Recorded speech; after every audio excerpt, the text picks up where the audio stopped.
everyone. Thank you so much for joining us today.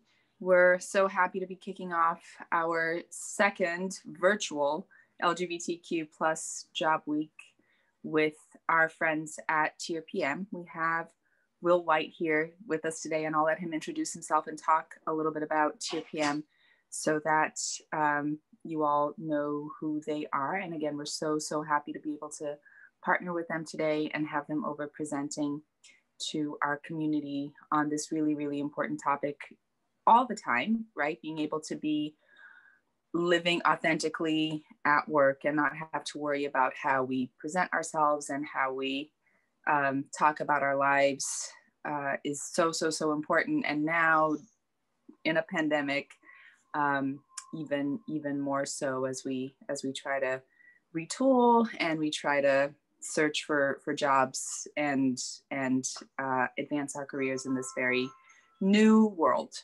So I'm going to pass the torch to Will. And thanks again to everyone for joining us today. Well, thank you. Oh, sorry, Will. A couple of things that I always forget. Just as I said, I'm going to pass the torch to you. Everyone, there's a Q&A box. So we're going to have a Q&A at the end of the presentation, at the end of the webinar. So if you have any questions as Will is going through the content, please pop your questions in the Q&A. We also have the closed caption for folks who need it. And so there's an option at the bottom if you don't see it and you would like to see it. You can click to have the subtitles, and you can also click to see where the Q&A box is at the bottom of your screen. So that is it now. Thank you so much, Will. Thank you for being with us today. It's our pleasure. Thank you, Thais. I appreciate it. I am going to share my screen really quickly. All right, everybody. Well, welcome. And thanks again for letting us be a part of your Jobs Week. I think we've been talking about doing something like this for a while since we joined the Chamber. So we're excited to be able to step in and kick it off. But our webinar today is Insider Tips from a Staffing Agency Guide to a Successful Job Search. And a little bit about TierPM. We are a certified diverse audiovisual and IT workforce solutions company. We offer recruiting and staffing, as well as application development, data analytics, and project management solutions for clients nationwide. And we are corporate sponsors of the NGLCC. We've been proud corporate sponsors for a few years now. So we also are a part of 10 different affiliates of the NGLCC, including this one. And then my name is Will White. I am the Diversity and Strategic Alliances Account Manager with TierPM. I do a lot of work with our diverse supplier program, working with other diverse suppliers as well as other diverse corporations. And I do a lot of work with our internal diversity, equity, and inclusion initiatives throughout TierPM as well. So let's jump on in. There are 4 things we wanted to talk about with you during this webinar. Like I said earlier, part of what we do at TierPM is staffing and recruiting. And while these 4 things, revamping your resume, updating your LinkedIn, job hunting strategies, and nailing an interview, those are all key components of the job search. And we're going to talk about just some basics within each of them.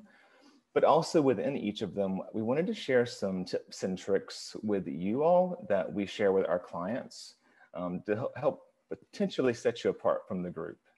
So let's get started with the resume. And there are 2 types of resumes. One is the CrabNet resume. And that really is everything. It encompasses your entire job history, previous roles, responsibilities, and it highlights pretty much all of your skills. The other type of resume is a fishhook resume. This one is a little more tailored to either a certain industry or even more tailored to a job description. And while you may not have the exact job description for the position you're interviewing for, a quick Google search will give you some job descriptions that you can pull from. But basically what you're doing is you're taking your CrabNet resume and turning it into a fishhook by Maybe removing some things that don't fit into the job description for the job you're interviewing for, just to give you a little bit more room to highlight those skills and those roles and those responsibilities that do play back to that job description. So good to have both. If you're just starting out, you definitely want to have the CrabNet resume. But as you are defining what your job search will look like, and you initially or eventually find the job you want to apply for, tailoring that CrabNet resume into a fishhook resume could be a good idea. And in either case, don't embellish, just highlight. Some key practices around resumes, and one question we get a lot is the length. One-page resumes are actually totally fine. If you can get all of your information on there that is relevant and compelling. And if you're just starting out in the job market, this may be something that you find yourself with. It's just a one-page resume. For those of us that have been in the job market for a little longer, you're probably going to find it challenging to have a one-page resume. So just know that a 1.5 to 2-page resume is absolutely okay. What I would advise against is going to a 3-page resume, and definitely not more. And while there's probably a lot of amazing information in that 3-page resume, it's just so long that it gets lost. And those key components that you really want to stick out to a recruiter, they just get lost in the noise of 3 pages of a resume. So be really strategic with what you're putting in your resume, and more than likely there are things that can be extracted so that the highlights can actually cut through a little easier. The other thing that you would think is super elementary, but I'll tell you, we see it a lot, is around the font and the layout of resumes. And what happens a lot of times as we're building out our resumes, we're pulling information from different documents. And eventually those different documents pile into one, which is our resume. And the font that we're pulling from the other documents is not the same as the font that's in the resume. And you end up having a resume with partially one type of font at the top, one type of font at the bottom, and it just doesn't look professional. So be really, really strategic about those little things like that, because surprising as it may be, we see that a lot. The other thing is around the layout. You want to be consistent with the layout, because at the end of the day, you want your resume to be as easily readable to the recruiter or whoever's interviewing you as possible. And for example, the layout of your individual jobs. So if you're listing your job out, so you're going to list your title, your company, your location, and your duration. I can't tell you how many times I've seen that listed out, and then the next job under it shows location, company, title, duration. And while that may not seem like a big deal, it doesn't look professional. And again, we're not making it easy for that recruiter to understand what we're trying to convey in that resume. And that's a quick snapshot too, as they're looking over these resumes. Of course, you want to make sure that you're communicating clearly on each page, and avoid personal information. Nothing about your marriage life, no, children, age, race, religion. Those things do not need to be included in your resume.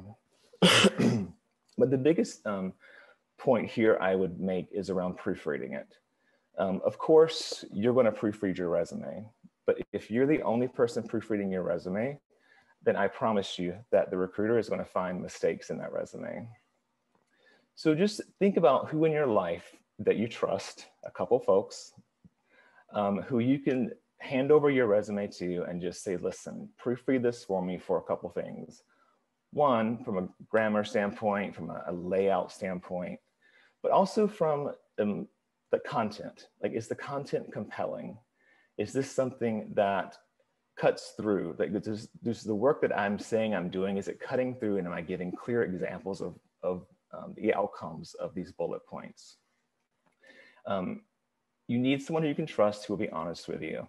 Because again, if you're not, then the recruiter is going to see those mistakes, and that's the last thing you want to do. But make it your commercial. Just sell yourself.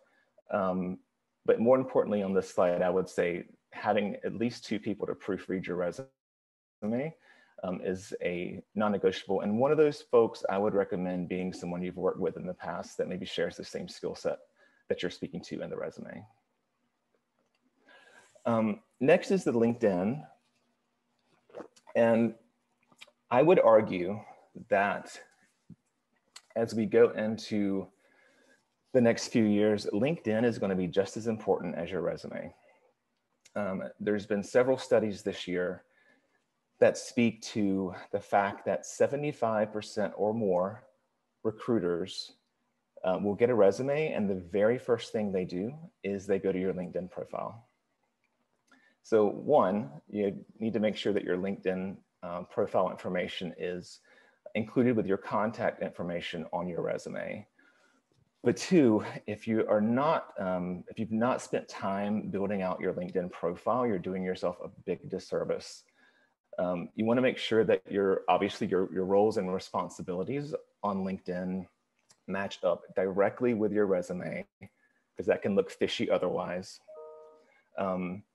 Any certifications that you've had recently, obviously your education, your coursework, make sure it's just updated as much as possible and that it reflects your resume. Keep in mind, recruiters do use keyword searches, so there's really important pop words that define who you are, just like you would use them in your resume. Make sure they show up in your LinkedIn profile. And the other thing with LinkedIn is you want to look like you're active within that media group. So join groups that either are within the industry that you're trying to get into, or it could be just other groups like nonprofit agencies. Just shows that you are engaged with LinkedIn, and that is something that you can use to really just showcase more about yourself than what just your resume would be doing. The last bullet here, I think, is the most important one. It talks about reaching out to past and current coworkers for recommendations. And the interesting thing here is obviously we no longer put references on our resume, but we do know now that most recruiters are going to our LinkedIn profile as soon as they get our resume. So this is a really good way to get around the fact that we no longer have references on our resume. Our references can be on our LinkedIn profile. And there's two ways to do this. You can get someone to endorse you for a certain skill, or you can have someone just write up an endorsement for you. And probably the easiest way to get this started is for you to start it first. So go into your contacts in your LinkedIn, excuse me, go into your contacts in your LinkedIn profile and pick some folks that you've worked with and just endorse them for a certain skill. And there's tons of skills that you can scroll through. And I'll bet you that they'll pay you back, because every time someone endorses me for a skill, the first thing I do is I go right back to their profile and I pay it back to them. So that's an easy way to get some endorsements. And then the other way is to have someone do a little write-up, a sentence or two, just saying just talking about their work experience with you. And you could certainly do the same thing. You could write up something for someone and then hope they, write something back up for you. But don't be afraid to ask. We're all in a weird place this year with 2020, and everyone's in a different place when it comes to a job search, if we're out of a job. So just be honest, say, listen, here's where I am. I'm either in between jobs or I'm looking to change jobs. I'm trying to beef up my LinkedIn profile. If you feel comfortable, would you mind writing one or two sentences to share your experience about working with me? And I'll bet you the majority of them will do that. And that's just a really good way to show that recruiter a reference. And it's kind of a workaround since we don't do it on our resumes. So. All right, so job hunting strategies. The first thing here is networking. And some folks hear the word networking and they cringe. Some folks hear it and they love it because they just love to talk. But I will tell you, whether you are either currently employed or in between jobs, networking is really important. And this year has been quite challenging. for obvious reasons. Like in-person networking has not existed since probably February.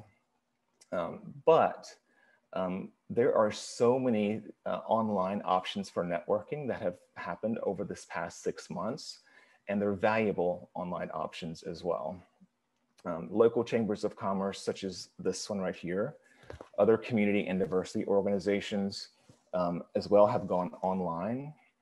Most of their virtual meetings or mixers are free. And I have seen, as I mentioned, we're a member of 10 different affiliates across the East Coast. And I join these groups quite often from a networking standpoint myself. And I've seen folks come into a room and they say their name and they're like, hey, just wanted to pop in. I saw you were having a meeting. Personally, I just got laid off and didn't really have anything else to do today. So I wanted to share who I am. And in more than a couple cases, they've come back on within 3 to 4 weeks with a success story of how somewhere in that online meeting group, they met somebody that connected them with somebody and they got a job. So don't underestimate the power of online networking. And while it may not be as efficient potentially as in person, there's certainly advantages to it. And if you're one of those people who you're not a big fan of networking, online networking is so much easier. It's more comfortable. There's less pressure. The other thing to keep in mind is you want to practice your elevator speech. And most companies have this set up already for their sales folks. So your elevator speech is 30 to 60 seconds about who you are, what you do, and what you're looking for. And sometimes you really only have a minute to get that information out. So you want to make sure that you've practiced what you want to say and that you're articulate with it, and understanding that that could be the only time you get to say, hey, I'm looking for a job, but you want to say it eloquently. So think about what you would say if you only had 30 to 60 seconds to introduce yourself. Tailor it to the audience. And again, make it just really articulate. The second job hunting strategy here that I think is overlooked a lot is volunteering. So not only is volunteering the right thing to do, it helps show interest in the field. And there's some industries where it may be a little more challenging to find those volunteer opportunities. Some a lot easier to find, but go online. You're more than likely going to find some ways to volunteer within an industry that will, again, help you show interest in that field. And if you're newer to the job market, it could be something usually on your resume. But if it doesn't end up on your resume, it's definitely a really great talking point during the interview process. And at the end of the day, it supports networking and making new connections. So networking and volunteering are two definite things I would look at from a job hunting strategy going forward. The next bullet around job hunting strategies is one of the things that I find is one of the biggest pitfalls out there. And it's folks being open to a different industry or a different field. And we look at our skill sets and sometimes we pigeonhole ourselves and we think that the skills I have are only relevant to the jobs that I've had in the past. When, if you think about it, a ton of the skills that we build up over our careers are transferable. And again, we just kind of silo ourselves thinking that they won't transfer over, but they certainly can. And one thing I would recommend that may help you open your eyes a little bit to what might be out there is something called a free skills matcher test. And it's actually sponsored by the US Department of Labor. The web address is on the slide here and we'll put it in the chat as well. But it's a really cool way to kind of wrap your head around what other opportunities might be out there for you. It's about 40 questions. And it will give you, or it will ask you to rate yourself on different skills. Obviously, you got to be honest about your skills. But what it'll do is after those 40 questions are answered, it'll send you a report. and it will actually rank the different industries that those skills that you spoke to relate back to best. So not only will you see different industries that you might be able to look into, it'll give you salary ranges for those industries. It will give you like the forecast for those industries. Like, is this the industry that's doing well? Is it one that's kind of leveling off? And it also will give you potential education requirements as well. So again, really something to think about if you're wanting to try something new, or at least just get a better idea of how your skills can play out over a wider arena. All right, let's jump into the interview process. I think everybody probably would agree that researching the company from a historical perspective is super important. It shows you did your homework. The one thing I would add to that is equally as important nowadays is researching the company from a recent news angle. And if it's a larger company or a medium-sized company, you probably can just go to their website and you'll find their news section. But even if it's a smaller company, like go to their social media accounts, Twitter, their LinkedIn, and just find something from a recent news angle that you can bring to the interview as something that you learned. So not just historical perspective, but also something that you can speak to that's coming up within the organization or just recently happened within the organization. It just shows that you're invested, and it's a good look. The next bullet is practicing answers to questions, to expected questions, but being important not to sound like a robot. So here's what I mean by that. I will bet you that regardless of what you're interviewing for, there's going to be at least 5 questions that every interviewer is going to ask you. What is your strength? What are your weaknesses? Have you ever had to deal with conflict in a job situation? And I could go on. And you can Google those and get a list of like 5 or 10 questions that the majority of interviewers ask regardless of position. And what you want to do is practice what those answers are. Don't sound like a robot, but practice your answers, because inevitably there's going to be questions that you are not prepared for. It's just life. That's the interview process. So if you can really nail the answers to these questions that you're expecting, it helps level out some of the other stuff that might happen in the interview. But definitely do that research and specifically look if it's a certain job or a certain industry. Like Google what interview questions are out there for those specific industries or specific jobs. That'll help you tailor what your practice looks like. But again, it's important not to sound like a robot, but make sure you feel comfortable with the answers that you could give in those scenarios. The other thing I would add too is that it's not just enough to have an answer to a question. You need to have specific examples and outcomes that back up and validate the points you're making. And this is the same thing for your resume as well. Your resume should be set up the same way.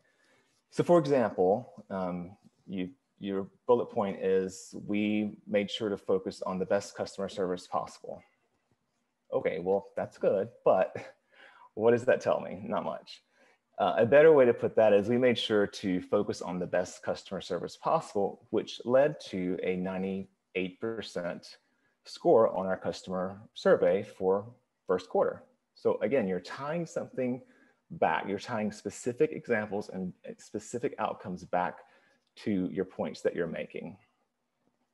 And then check online websites, like the hiring websites, like Glassdoor, Indeed. We all know what they are.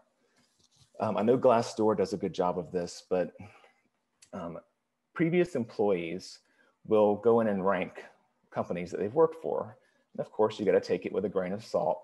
There will be some very disgruntled employees. There'll be some very happy employees, but you can learn quite a bit by looking at some of those reviews.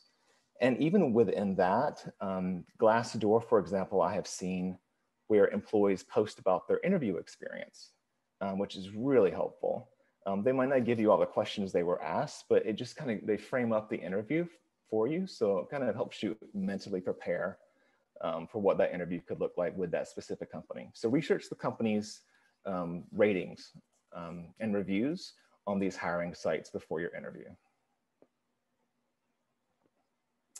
All right, and then some just some overall things to keep in mind for the interview. Always arrive 10 to 15 minutes early. Never, ever be late for an interview. That's a killer. You want to dress professionally, and I know that sounds vague, but better to be a little overdressed than a little underdressed. And again, here's another place where the internet is our friend. Do a Google search. You can probably find what the dress code is for the job you're interviewing for is. And turn your cell phone off. Again, I know that sounds very basic, but there's nothing worse than a phone ringing or a text message coming through during an interview. It'll kill it fast too. So just turn the cell phone off. The world will be waiting for you an hour later when you turn it back on, I promise. Make good eye contact, maintain good posture. It just shows confidence level. And then most important here, I would say, is make sure you're staying positive when speaking about previous work experiences. We've all had some rotten experiences in our lives with a job. That's part of life.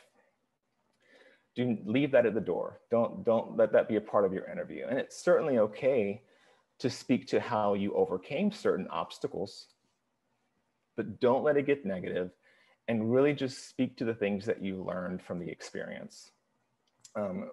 Walking into an interview with any kind of negative context, it leaves a really bad taste in the interviewer's mouth. Alrighty, so different types of interviews.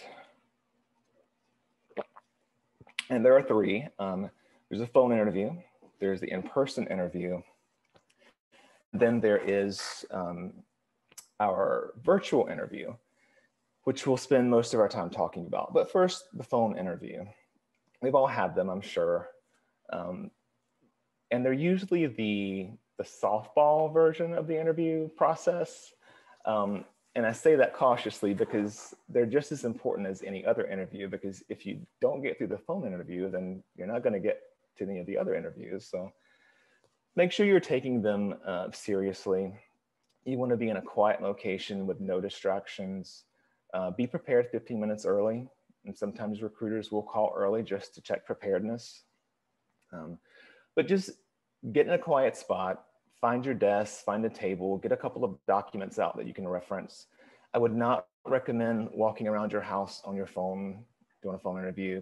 It tends to be, that casual feel can tend to seep through into the conversation. So just sit down at a desk, at a table, and treat it as a professional interview. And again, it might not be as long or as intense as the other interviews, but it's just as important in the long term. For your in-person interview, again, we kind of talked about these things, being aware of your body language, don't cross your arms ever, make good eye contact, and dressing for the job.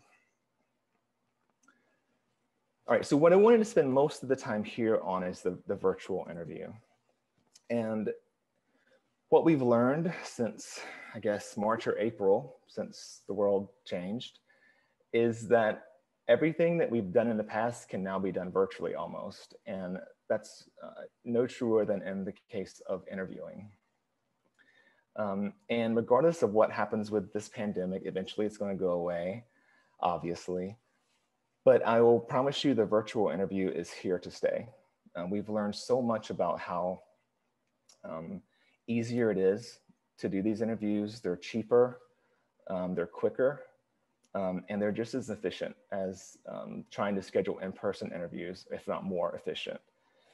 So if you're not comfortable in a virtual setting or a virtual format, you really need to start practicing that.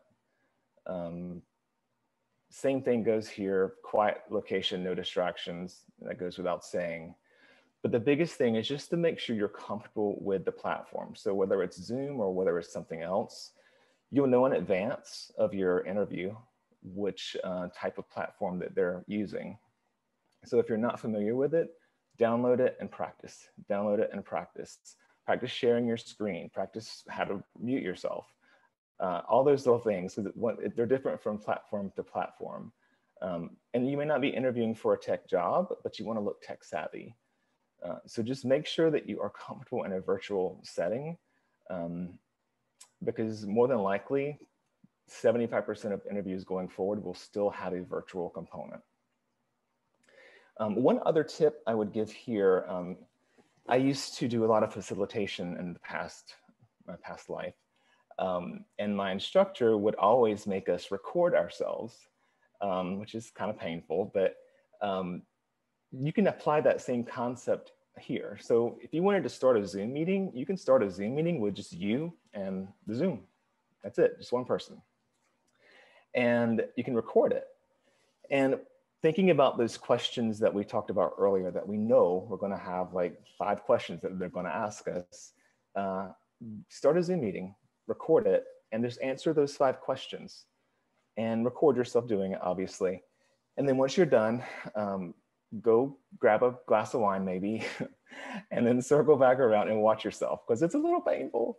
But you will learn a lot. You will learn about yourself. You'll learn if you're making eye contact, if your posture was well, if you're speaking too quickly, if what you said made sense at all. So bite the bullet, record yourself on Zoom answering some of these questions that you're going to eventually answer to a real person, and apply those learnings, because you will definitely have some. And lastly, from a virtual standpoint, pardon me, really be cognizant of what is shown in your background and also of the lighting. This is probably the biggest opportunity I've seen over the past few months as we've switched to a virtual format. So from a background standpoint, it needs to be something relatively simple. Unless you don't like a red wall, like my background's pretty simple. There's not any clutter back there. It's just an open room. I can share with you, a couple of weeks ago, I had a diverse supplier who was pitching his product to me, and really nice guy. And we started the video chat, and he was sitting in front of a bookcase, and it's a big bookcase. And I think there may have been a book on there, I don't know, but there was everything else in the world on there, like literally every tchotchke you could imagine. It was a mess. And I'm not gonna lie, I had the hardest time focusing on that conversation, just because there was so much noise in the background. And you've probably seen that too, watching TV, like as news reporters are having to report from their homes now, like you kind of see yourself looking in the background. So just make sure there's nothing crazy in the background, no risque artwork, no clutter.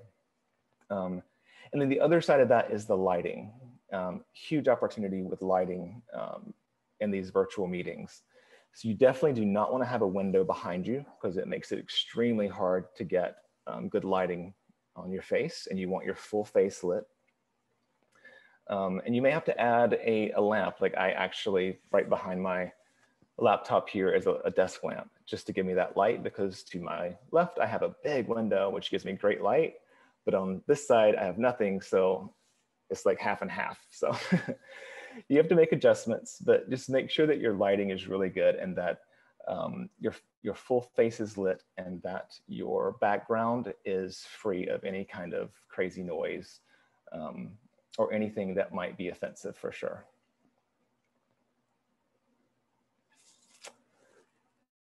All right, the post-interview process. Sometimes we kind of overlook this, I think, but this is extremely important.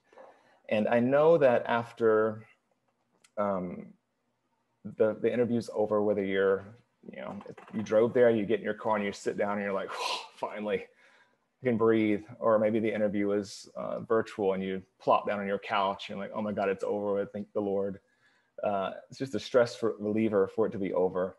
I would really recommend that you take 5 or 10 minutes while that interview is still fresh in your mind and write down the questions you were asked. Write down everything you can think about that interview, and specifically jot down the questions that you weren't expecting, so that as you prepare going forward for interviews, you're going to have those questions in your mind, and you'll have the answers ready for them next time. Because more than likely, you're going to get asked those questions again, whether it's in a second or third interview with the same company, or if it's just a separate interview altogether. But while it's fresh in your brain, you definitely want to just write everything you can think of down about the interview, and then you can take a break after that. Most of the time as well, the recruiter will give you the steps, next steps of the interview process, like where they are, whether or not it's something that they are deciding on within a week, could be a 2-week process.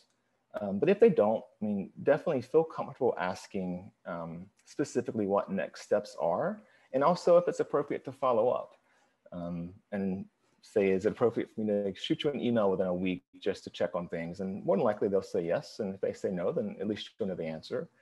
But knowing that timeline on their end will save you some sanity in the process. Because otherwise you're just going to be wondering what is going on, which will drive you crazy.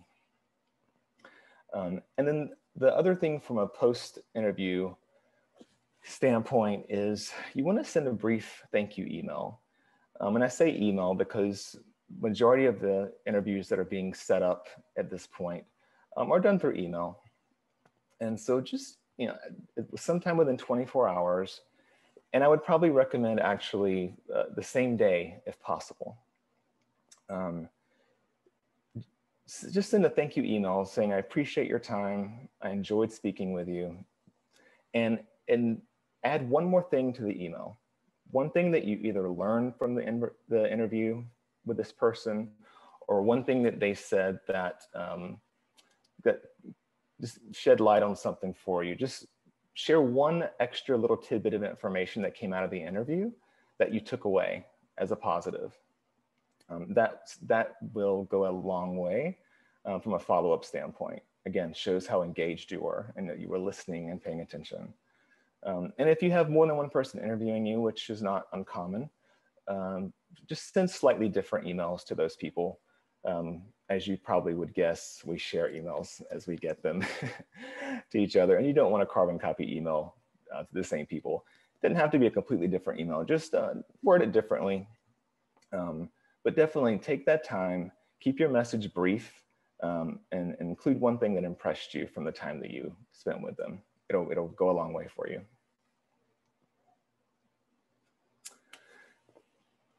And we're about to wrap up.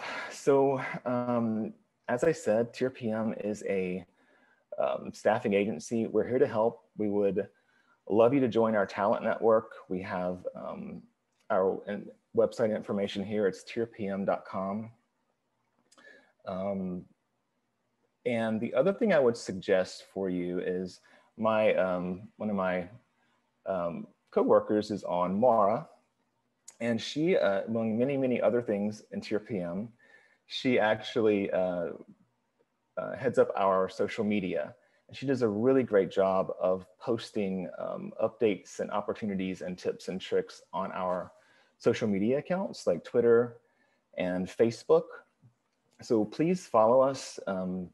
All those little tips and tricks that we get along the way, we share out as much as we can. And Mara does a great job of getting that pushed out to everybody. So we would love to interact with you all. And I put my diverse supplier, or our diverse supplier portal in the chat as well. So there's numerous ways we can connect.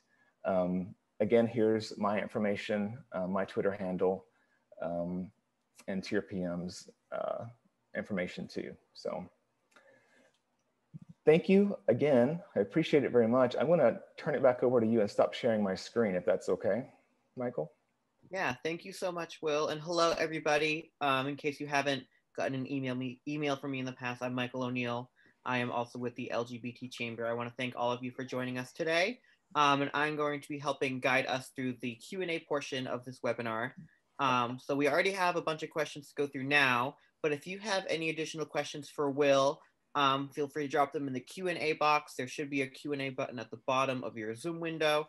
And you can just drop your questions there and then we'll move on through them. And you're able to submit questions anonymously in case you're, for whatever reason, worried about that.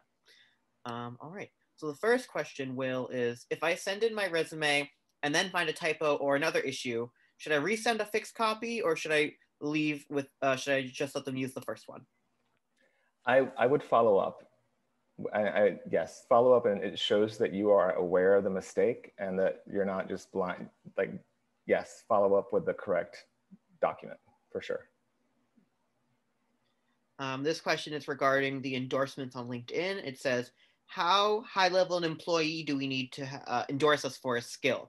Does it need to be on the manager level? No, not at all. In fact, when recruiters are looking on LinkedIn, they're not necessarily looking to see who made the endorsement. They're just looking to see if it's there. And there may be some that will keep digging, but keep in mind, they don't have a lot of time on their hands. Like, this is like a snapshot. So it does not have to be a high level person in the company. It could be a coworker of yours that gave you an endorsement. So definitely, it's a great question actually, too, because like I said, the recruiters are out there and they've got so many different folks they're trying to follow up on and get information on that they're not going to dig extremely deep into who sent what. Of course, you want to make sure that whatever's on there is true and accurate, but from a level standpoint, I don't think it's that big of a deal. All right, thank you. Our next question, they are asking about tips for pivoting to new roles. It says, how do I use my skills in my current position to argue that I would be a good fit for a different role / field rather than being stuck in the same type of job? Yeah, it's tough. It's tough. And you may have to, this is where I would say, one, take that skills matcher test from the US Department of Labor, just to give you some more insight there. But also thinking about volunteering as well. Like, if there's a way to volunteer, if you're trying to pivot to a different organization or a different industry rather, see if you can get your foot in the door from a volunteer standpoint, because that will help you showcase those skills where otherwise you may never be able to have the opportunity to do so. And you may have to start at a lower level in a company too. Like, that is part of the process when you're starting over. I went through it myself a while back. You just have to work your way back up. But just think about those little ways that you can get your foot in the door, and volunteering is a really good way to do that. And I hope that answered part of the question at least. I actually have a personal follow-up question to that, which would be something that popped into mind is, how long should we expect to like volunteer for before we like what's an appropriate amount of time to volunteer before you expect to either get hired or you realize that they're not going to promote you from volunteering and you should move on? Yeah, that's a tough one, because I think it varies from situation to situation. If you're someone who's self-aware, you're probably going to get an idea of whether or not they see you as more than just a volunteer. But it's also incumbent upon me or you or whoever's doing it to make it known that I am volunteering because, yes, I believe in the work I'm doing, but I'm volunteering to show you what I can do within your organization if you were to hire me. So we have to really be upfront with the fact that we want to work there. We would like a position there, and be open-minded that the positions they have may not be the exact position we want at the time, but it could be what gets you to the position that you want. Awesome. Thank you for adding that. Okay. The next two questions are kind of linked together, and they're both about the interview process. The first one is, how do I set myself apart with questions that are always asked, like, what are strengths? It always feels contrived. I don't know if it does or not, to be honest with you. In my personal experience, if it feels authentic, it doesn't feel contrived. And you're speaking to, the advice I would give you is that if you are trying to speak about your strengths, then give, like I said earlier, give specific examples that illustrate those strengths. Use names of people you work with, use the organizations that you work with, use projects that you worked on. Because if you say my strength is time management, then that's not going to get you anywhere. But if you say my strength is time management, and this is how I'm proved to you, or I prove to myself that it is a strength, you just have to be really specific with the outcomes that and the what am I trying to say? The things that the validators. You want to make sure you're validating whatever you say, and the way that you make it sound authentic is your personal experience of how you validated it, because not everyone validates time management in the same way as the example. Cool, thank you. And then the second question right after that, which is kind of similar, is do you have any advice on how to answer the weakness question? I've never found a good way to frame it other than the super cliche, I'm a perfectionist / I work too hard. That's a good one. Yeah, that one's a tough one.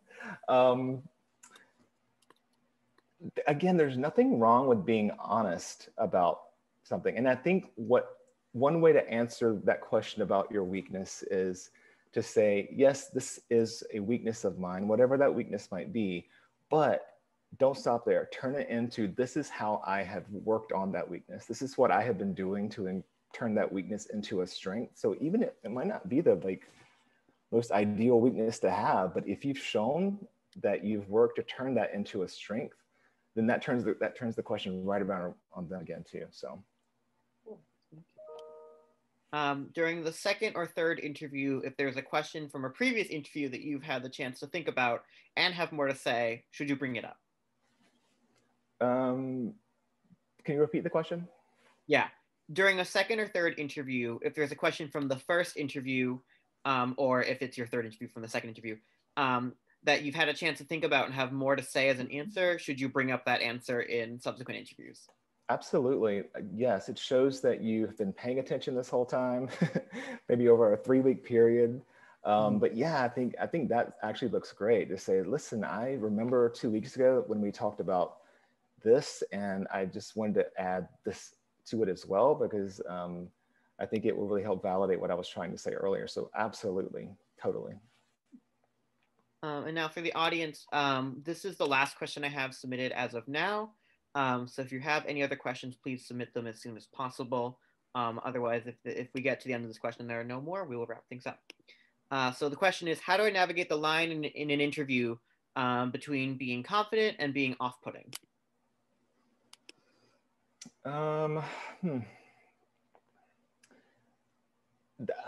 That's a good question.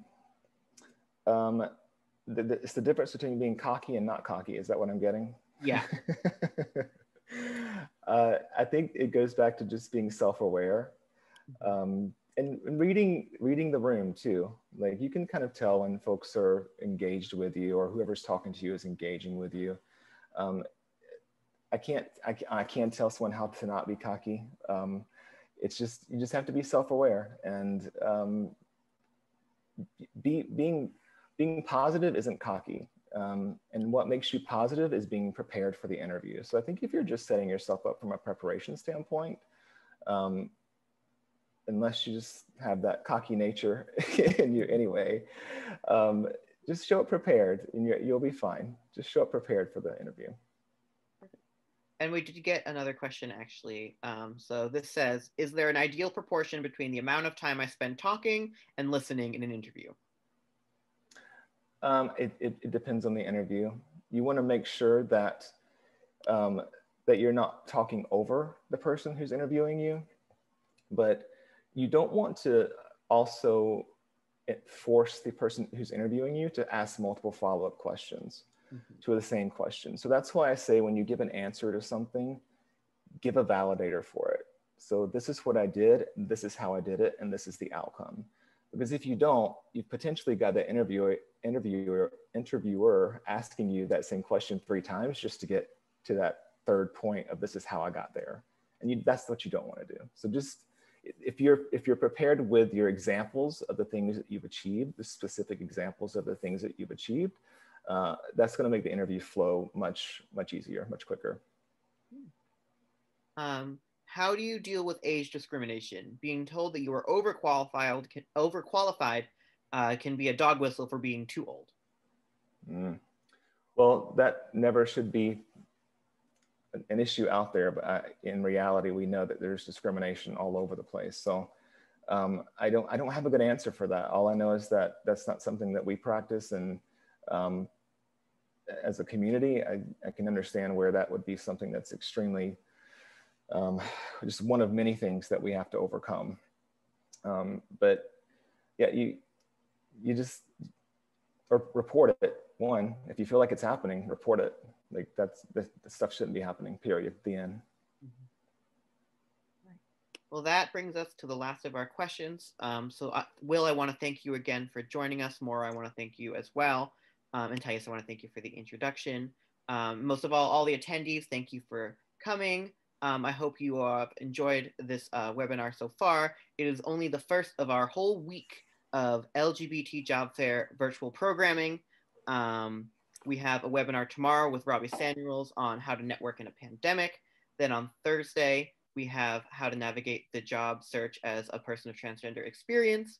And then on Friday, we have a webinar focused on how to navigate the job search as an LGBTQ person with a disability. So if any of those are of interest to you, feel free to go on our website at www.malgbtcc.org, then go to the events tab, which I'll also link in the chat in just a second. And you can sign up for any of those events. We also have 3 sessions of one-on-one webinar reviews. We have slots still available on Wednesday, Thursday, and Friday between 2 and 3 o'clock. Those are also listed on the events page, which I am just grabbing the link for now.